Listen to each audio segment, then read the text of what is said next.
Crossing a frontier, of course, implies starting point where we are and how far we could reach, but it could also be the limit of those things we should never overlook. 1975, a U.S. researcher publishes in one of the most important scientific magazines an article entitled Climate Change. We are in the brink of global warming. A pronounced global warming. Are we in the brink on that?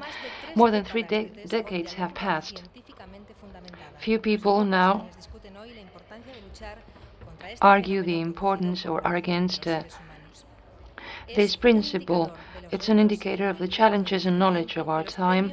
The fact that the Frontiers of Knowledge Awards have created a single category for this very complex question. The jury has been chaired by Professor Edward Rubin, who is a chairman at the Carnegie Mellon University in the U.S.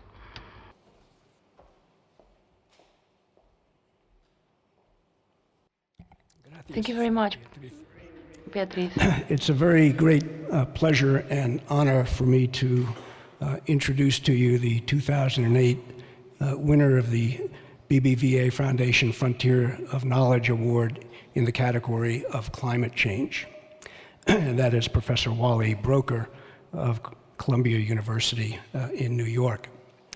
Professor Broecker's seminal research on ocean chemistry pioneered the development of a field that today is called Earth Systems Science as the basis for understanding global climate change, both past and present. His holistic approach led him to identify mechanisms of abrupt climate change, something that is of great concern to all of us today worldwide. Throughout his eminent career, Professor Broecker has been an eloquent educator and a forceful champion of efforts to address the risks of greenhouse gas emissions from human activities. On behalf of the jury, I can think of no one better deserving of this first prize in this important category of climate change than Wallace Broecker.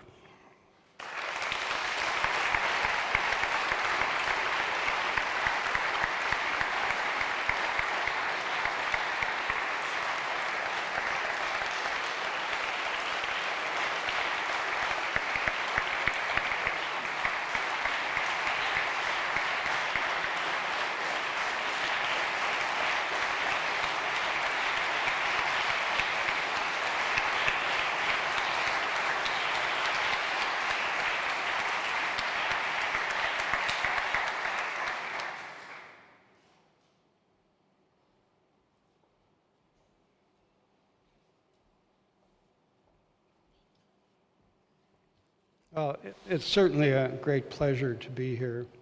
Everybody's been so extraordinarily nice to Elizabeth Clark, my partner, and I, and we've enjoyed our time.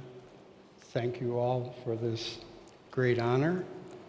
And I must say that it's such a pleasure that a bank is doing this, that they're pursuing the frontiers of knowledge when most of the banks of the world, according to my president, Barack Obama, have been pursuing the frontiers of gimmickry. That was in the Herald Tribune this morning. So when I was writing my talk, I noticed it.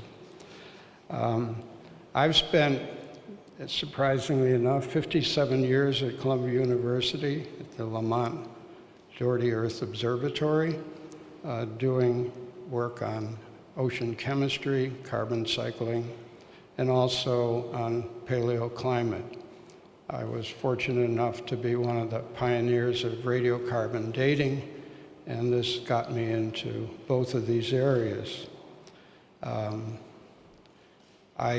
And of course, it also brought me face to face with the fact that CO2 would very likely warm our planet and cause us some trouble. I've been impressed with many things that I've learned.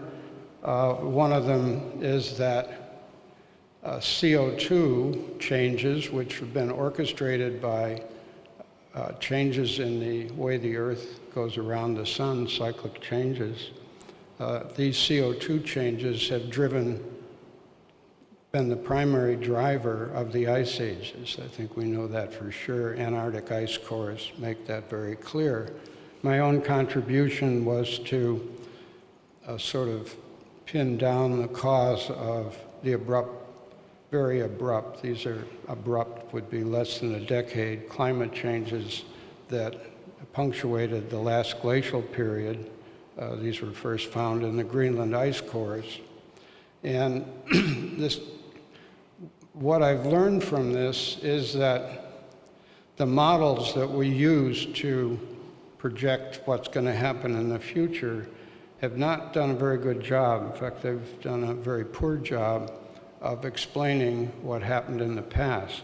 We know the forcing, especially from these orbital cycles, and they have had great trouble reproducing what we know happened and what we know was orchestrated by these things. So this has raised my concern.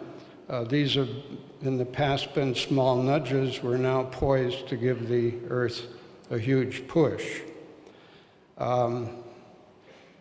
Two people pushed me from my sort of quiet corner of concern into a more activist role.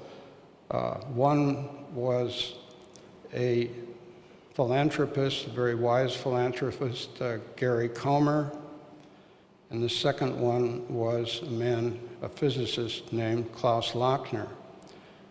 Comer came to visit me in 2002 and spent a lot of time with me in a few years after that. And he really worked on me, saying, you're a senior person in the area of climate, you should speak out more, you should become more of an activist. And then Lochner provided me with the message. Lochner said that he was convinced that alternate energy was not going to take up the full global burden of energy production anytime soon. That means in the next 30, 40, 50, 60 years.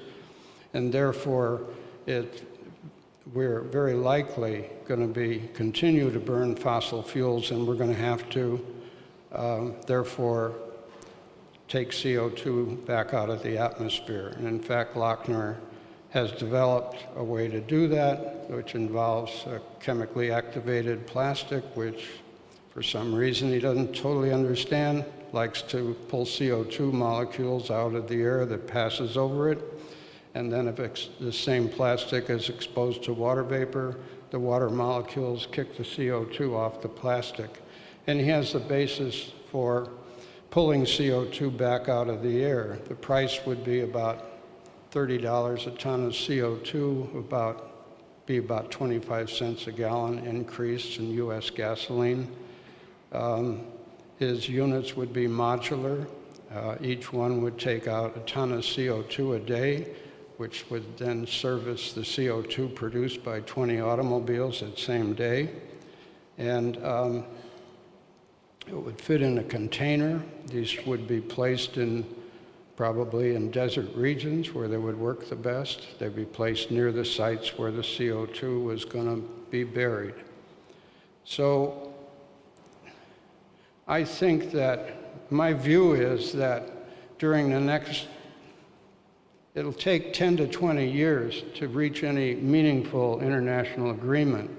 During that time, we shouldn't waste it like we have wasted most of the last 35 years. And we should really do what we can to develop alternate energy. This will be pushed by industry, but we should also develop especially the mechanisms or the storage houses for the CO2 we pull out of the air. We have some time, we need to do it right. And just in closing, I'll say that I hope, there have been many people who have mentioned in the press that I was the first one to use the term global warming. That annoys me greatly. And so I'm warning anybody of my family who puts something on my tombstone, if they put the words, he was the first to use the words global warming, I promise them that I will haunt their homes and their dreams forever. Thank you.